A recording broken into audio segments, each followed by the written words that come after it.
Vous écoutez Les Éclaireurs de Dialogue, le podcast de la librairie Dialogue à Brest. Saison 4. Des parcours d'auteurs et autrices et des conseils de libraires. Réalisé par Laurence Bellon avec le concours des libraires de Dialogue. Le podcast qui donne envie de lire. Les artistes, ça sert aussi à mettre le point sur certaines choses. Alors quand ils ont une grande importance, finalement, on commence à voir le monde différemment. Avec Cézanne, on voit la montagne de Sainte-Victoire pas comme on la voyait avant. Et même, on ne peut pas s'empêcher, quand on va à Arles, de voir les cyprès, ils sont imprégnés quand même un peu de Van Gogh, etc. Et moi, peut-être que j'ai mis un peu ma petite patte sur le ciel de la haute montagne.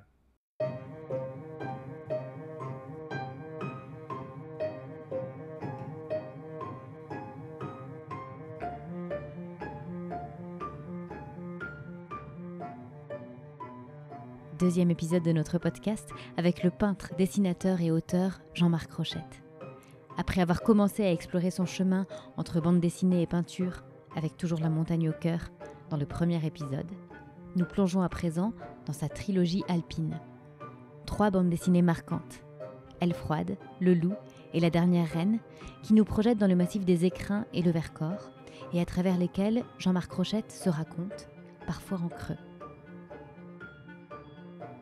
En 2020, alors qu'il était en train de composer La dernière reine, il a choisi de s'installer dans la vallée du Vénéon, dans un petit hameau à 1600 mètres d'altitude qui a pour nom Les Étages, et dont la route d'accès est coupée de décembre à mars. Il y a vécu plusieurs hivernages avec sa compagne, et de cette expérience est né son premier texte littéraire intitulé Au cœur de l'hiver. Ce qui lie ces différents ouvrages, c'est à n'en pas douter un certain rapport au monde, à l'autre et à la nature, et c'est aussi une esthétique, avec un bleu singulier, à la fois profond et lumineux, dont Jean-Marc Rochette nous parle tout de suite. Ce bleu-là, il est très particulier. Alors évidemment, c'est pas moi qui l'ai inventé, mais c'est la nature qui l'a fait ainsi. Moi, j'habite dans les Écrins, c'est-à-dire c'est des montagnes qui sont quand même très au sud. Et donc, on a déjà un bleu des ciels de Méditerranée, mais on est très haut. Donc, on peut avoir des bleus qui sont presque irréels. Et donc j'ai cherché, parce qu'évidemment c'est fait un peu curieux quand on le peint ou quand on le met dans une bande dessinée, parce que les gens se disent, ils n'ont pas l'habitude de voir un tel bleu, quoi. Et ça donne la marque de fabrique de mes livres. À un tel point, c'est qu'un auteur de bande dessinée m'avait dit, mais t'as pas eu un problème d'impression, ton bleu là, il est quand même poussé, quoi.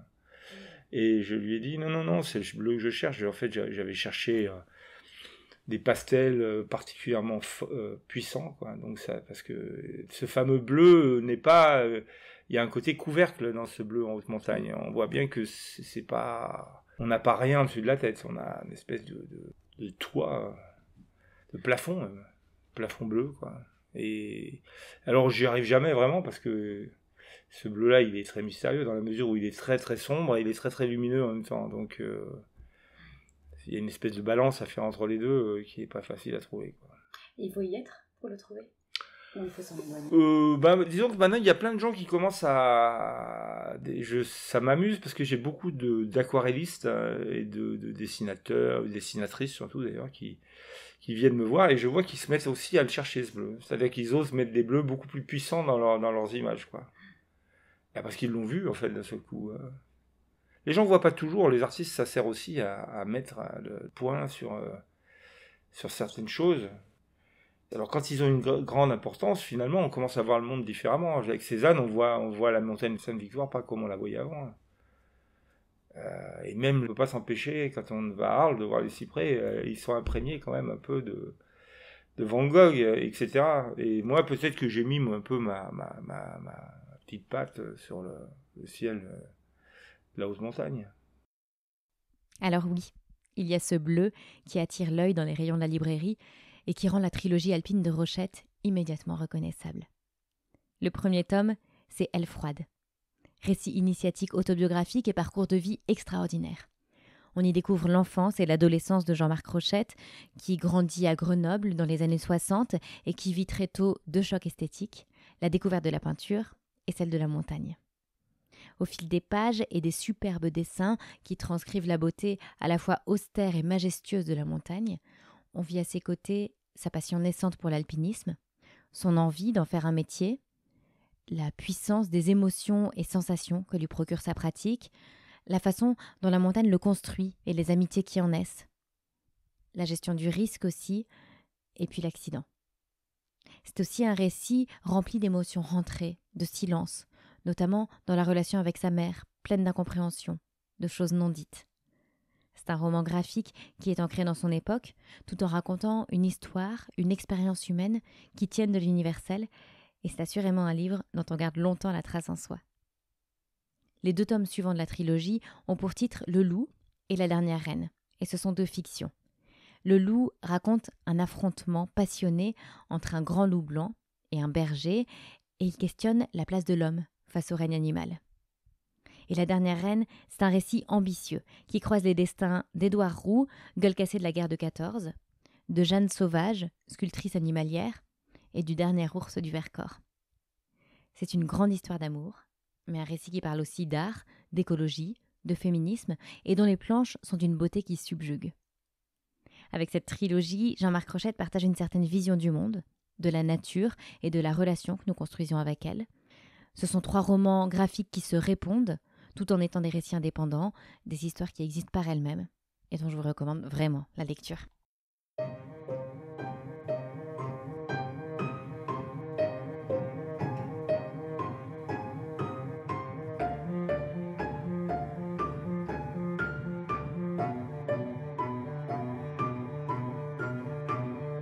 Toutes les planches de votre bande dessinée, elles sont quand même très belles. Est-ce que c'est quelque chose qui vous guide constamment, cette recherche de la beauté? Est-ce que c'est dans chaque projet?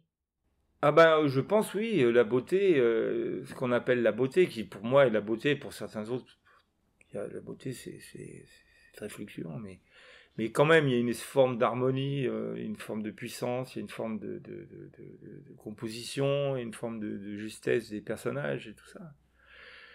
Là, j'ai formé un jeune dessinateur qui s'appelle Eric Salvodelli, qui est de chez moi, et un jour il est venu, enfin c'est un montagnard, quoi. Il est venu et j'ai vu qu'il avait ce que je pourrais appeler, ce que certains peuples appellent le mojo, c'est une espèce de force en lui, quoi.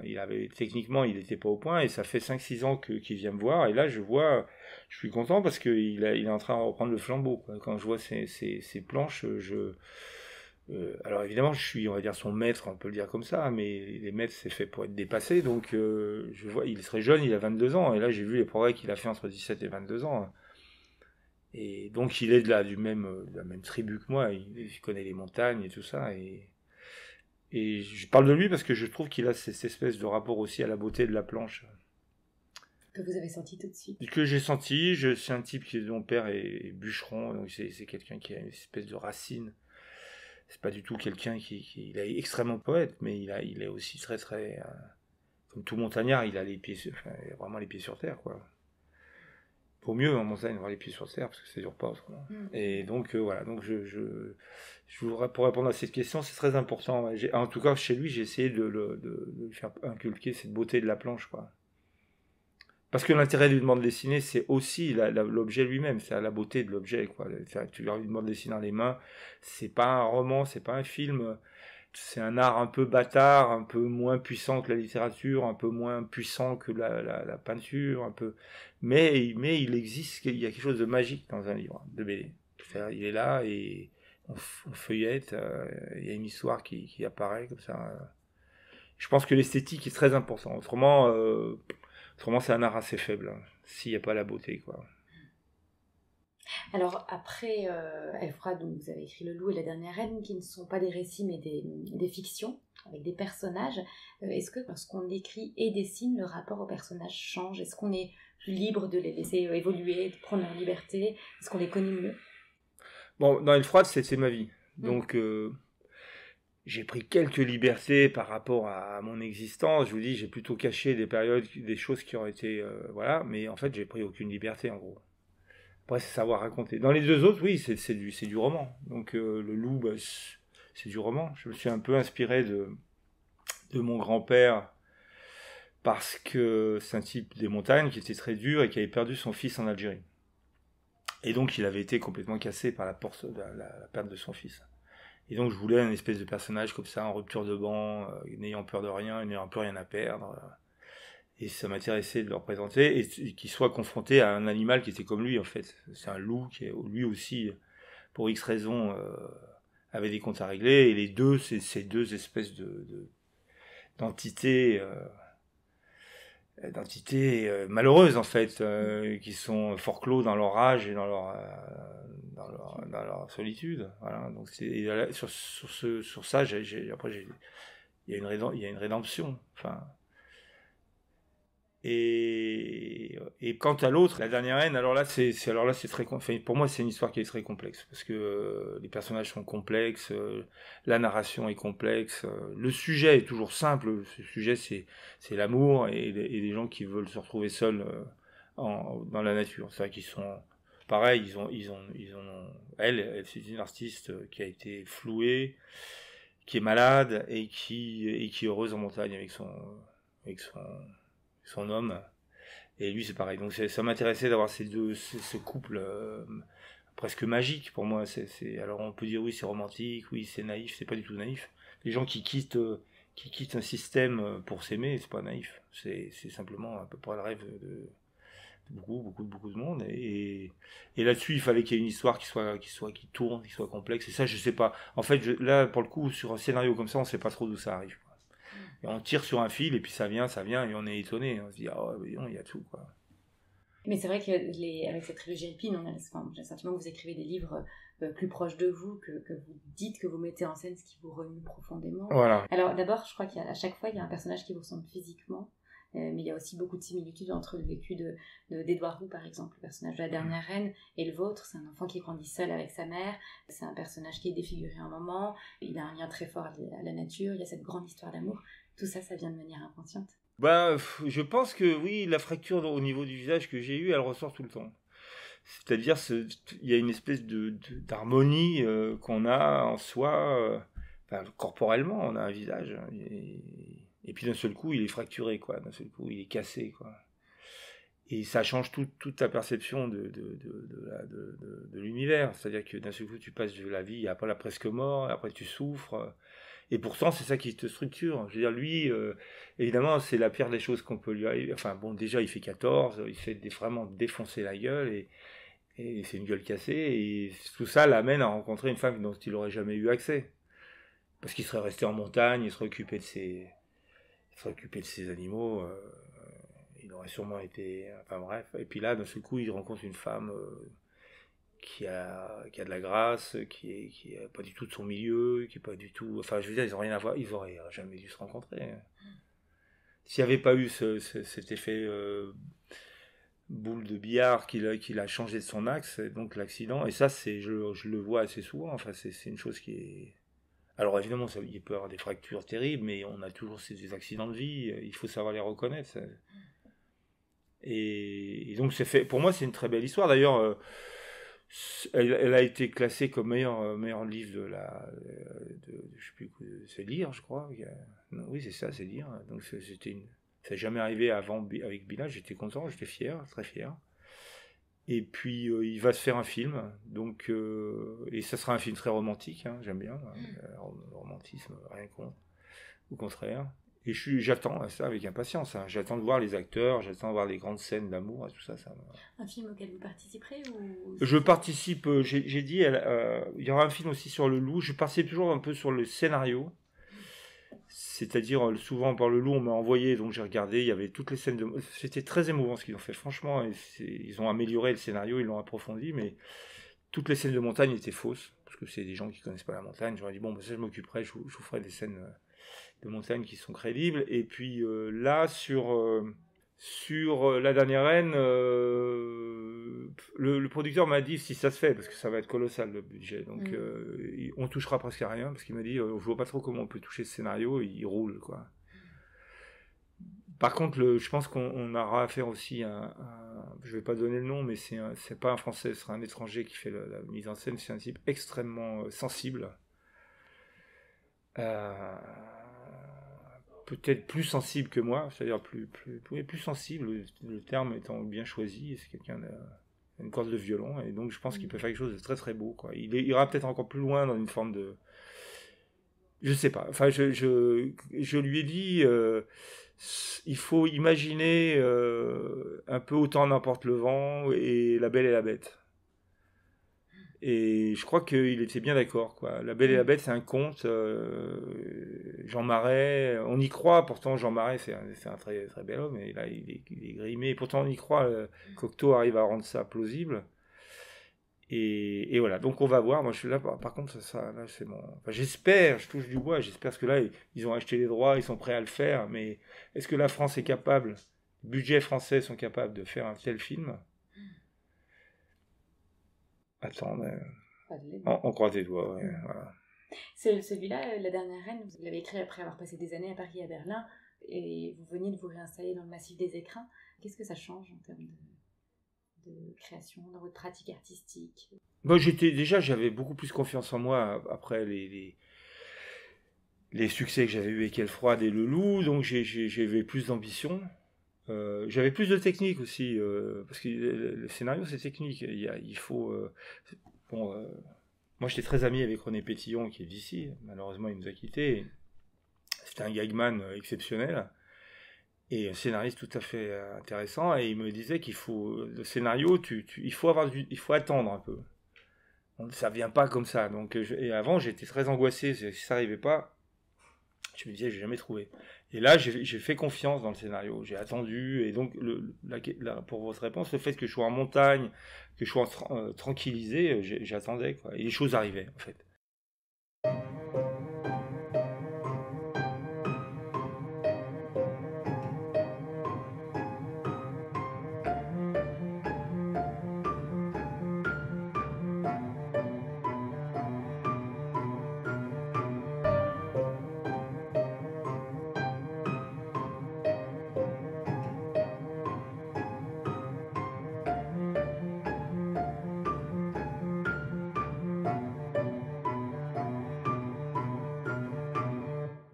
Ma vie n'a été jusqu'à aujourd'hui qu'une longue résistance.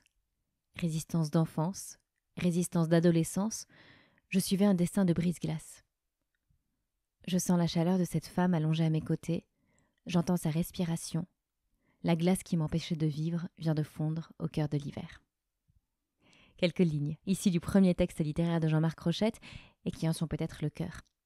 Au cœur de l'hiver, c'est son titre, est paru aux éditions Les Étages, et nous fait vivre un hivernage en haute montagne, à travers un récit d'aventure intimiste, qui nous invite à découvrir un autre rapport au temps, à la nature, à la création et à l'autre, et dans lequel l'amour et la beauté sont présents à chaque page. Et nous écoutons tout de suite notre libraire Pauline nous dire quelques mots de ce livre qui l'a marqué. Pour ceux qui connaissent Jean-Marc Rochette, on l'a rencontré avec ses BD. Et là, pour le coup, il nous propose un récit beaucoup plus intime et qui s'inscrit un peu comme une petite pause hivernale. Il raconte un moment de vie un peu suspendu, comme coupé du monde, lorsque le froid s'installe dans un petit hameau de haute montagne, Les Étages. Et donc, petit rappel à la maison d'édition qui porte le même nom, et également une galerie d'art que Jean-Marc Rochette a ouvert. Ça se passe un petit peu avant le confinement. Et donc Jean-Marc Rochette et sa compagne décident d'y habiter au calme, en tête-à-tête, enfin presque en tête-à-tête. Ce sont de courts chapitres qui nous transportent donc au creux d'une saison, en amont, dans les préparatifs de cet hivernage, puis ensuite vraiment au cœur des éléments, quand le hameau se coupe du reste du monde, et enfin l'arrivée du printemps. Donc, je ne veux pas trop vous en dire, donc je vous invite vraiment à découvrir ce très beau texte, agrémenté de quelques dessins de Jean-Marc Rochette. Et on rencontre également d'autres personnages, des animaux comme la renarde, Mioun, le chat, et surtout le bleu du ciel si cher au travail graphique de Jean-Marc Rochette. Et donc pour moi, c'est une lecture qui rappelle l'importance de prendre le temps, de regarder et d'écouter vraiment son environnement, comme si on était un peu en symbiose avec la nature.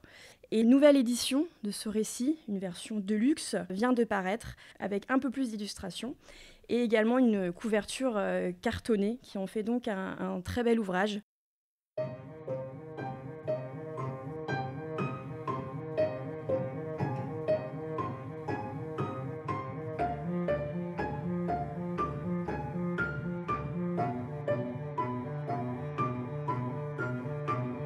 je voulais parler de ça parce que c'est quand même une aventure intimiste, comme vous l'avez, qui est assez intéressante, je pense, pour les lecteurs. Et j'ai tout de suite vu que je pouvais pas faire une bande dessinée de ça. C'est trop lent, c'est trop intime, il y a trop de psychologie, il y a trop de... Enfin, c'est pas possible, quoi. Et donc, évidemment, je me suis dit, il faut écrire. Mais pour moi, écrire, c'était quand même problématique. Et donc, Christine me poussait, toujours elle, et elle m'a dit... j'ai dit, écoute, je vais essayer, mais si ça bloque, si j'ai la crise des écrivains, et tout ça, je fais pas. D'abord, j'avais déjà 67 ans...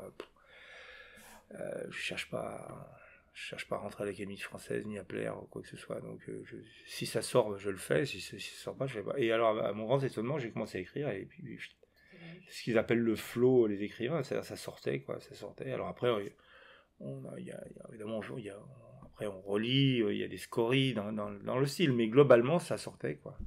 Et donc je me suis retrouvé au bout de 4 mois à avoir écrit le livre, quoi. Et après, on a eu le jugement des lecteurs. Parce que autant en bande dessinée, je vois à peu près mon niveau. Autant là, je ne savais pas. C'est-à-dire, on m'aurait dit, c'est impubliable. Enfin, j'aurais dit, oui, sûrement, vous avez raison. Enfin, j'étais pas... Et puis, ça a été très bien accueilli, quoi. Donc j'étais très content. Et on a eu des papiers dans le monde, on a eu des papiers partout. J'étais étonné, parce que c'est quand même une histoire un peu atypique. Mais qui parle à beaucoup, parce qu'effectivement, il y a les deux choses qui me font que je pense que la vie sur Terre a de la valeur, c'est l'amour et la beauté. La beauté qu'on voit tout le temps dans les paysages, dans la lumière et tout ça, et puis l'amour, je vais pas faire un dessin. Vivre un hivernage, c'est aussi affronter des questions très concrètes, puisqu'on vit coupé du monde pendant plusieurs mois, il faut donc tout prévoir. Assez vite, c'est une vie de rituel qui se met en place, guidée par 2 nécessités, se chauffer et se nourrir. Un quotidien où on se réchauffe, où on se nourrit et où on dessine, c'est finalement un retour aux temps ancestraux. Est-ce que c'était aussi ça que vous cherchiez dans cette expérience, se tenir au plus près de ce qui font l'humanité, peut-être retrouver un regard premier? Oui, c'est-à-dire que tu t'aperçois ce qui est vraiment nécessaire. Il y a un proverbe chinois qui dit quand on a de la nourriture, il y a beaucoup de problèmes. Quand il n'y a plus de nourriture, on n'en a plus qu'un. Et c'est un peu ça, c'est-à-dire que en montagne, si dehors il fait -20 et qu'à l'intérieur il fait chaud et que vous pouvez manger de la soupe, globalement ça va.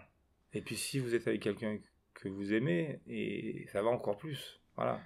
Donc en fait, c'est ces besoins vitaux que l'homme a en soi, c'est-à-dire il veut avoir chaud, il veut manger et il veut être aimé et être aimé. Enfin, c'est ça. Et puis si autour de lui, il vit dans un endroit qui est magnifique, avec de la beauté, une espèce de transcendance esthétique, alors il a rien. Le reste, c'est des scories. Enfin, donc c'est ce que j'essaye de raconter dans cette histoire. Et puis il y a le danger aussi qui est pas inutile dans une existence. Le fait d'être dans un endroit trop sécurisé, ça finit par abrutir aussi, quoi. Oui, parce que la nature qui vous entoure, elle est à la fois sublime et hostile. Ça tient une place importante dans votre récit. Vous habitez donc cet endroit qui peut être traversé par des avalanches scélérates qui ne pardonnent pas si on est au mauvais endroit, au mauvais moment. Il y en a d'ailleurs pendant ce premier hiver que vous passez là-bas. C'est aussi un lieu qui est en train d'évoluer du fait du réchauffement climatique. Comment est-ce qu'on vit avec ce danger? Est-ce que la peur est là, toujours? La peur, on est très animal en fait. Moi, je regarde tous les animaux, ils savent, les animaux, que ce soit les chamois ou tous ces animaux, ils savent pertinemment qu'un accident, c'est rédhibitoire. Il n'y a pas d'hélico pour eux, il n'y a pas de chirurgien. Donc, ils vivent dans un monde très libre et cette liberté, ils la payent par une relation au danger et à la mort, quoi. Et donc, je le dis, c'est peut-être un peu grandiloquent, mais on a un supplément d'âme là-haut. J'imagine que les marins sur les bateaux, c'est pareil. Et la preuve que c'est dangereux, c'est que tout le monde en a parlé, mais moi j'habite à 3 km de la Bérarde, c'est le village qui a été entièrement détruit.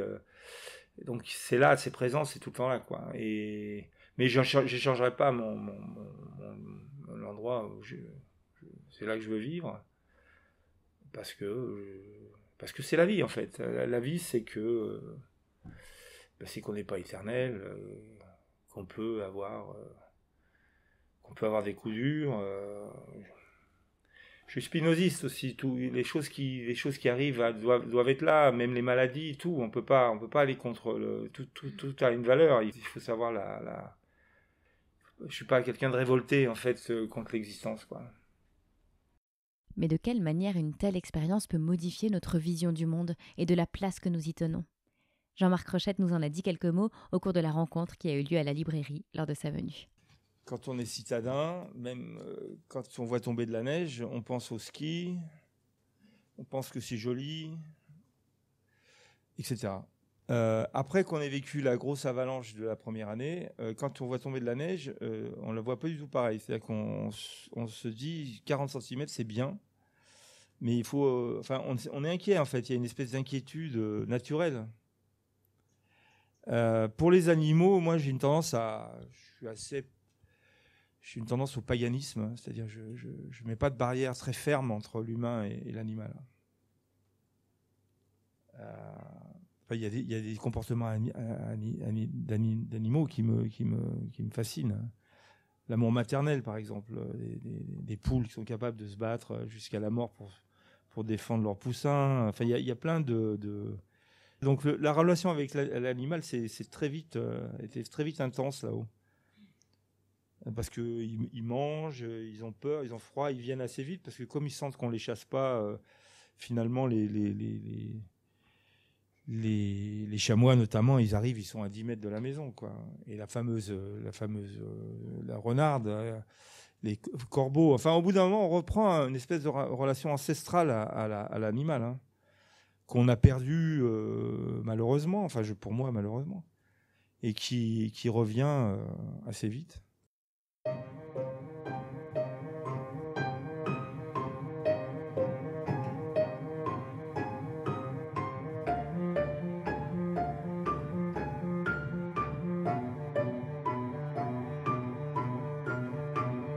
Ça donne envie d'en écrire d'autres? Oui, alors par contre je vais attendre un peu parce que là on a ouvert une galerie à Grenoble, donc j'ai beaucoup de travail à côté pour faire. Mais j'ai d'autres.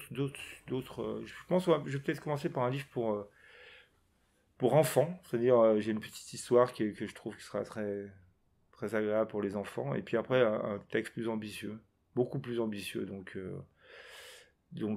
toujours pareil, hein, je descends d'une montagne, c'est le mythe de Sisyphe, c'est là qu'on monte et après on redescend.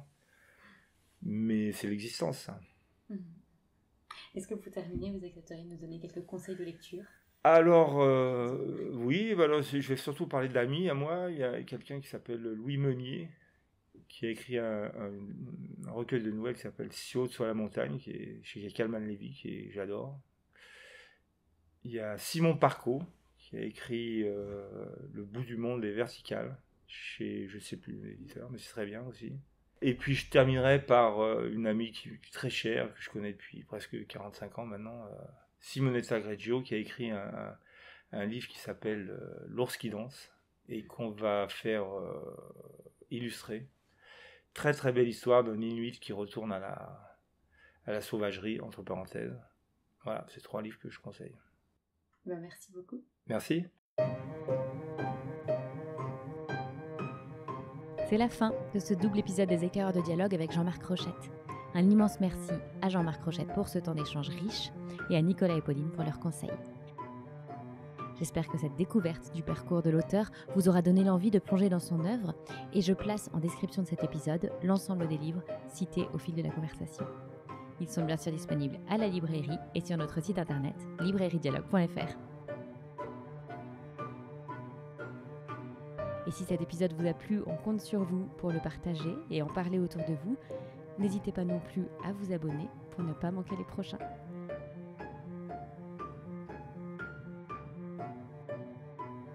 À très vite et belle lecture d'ici là.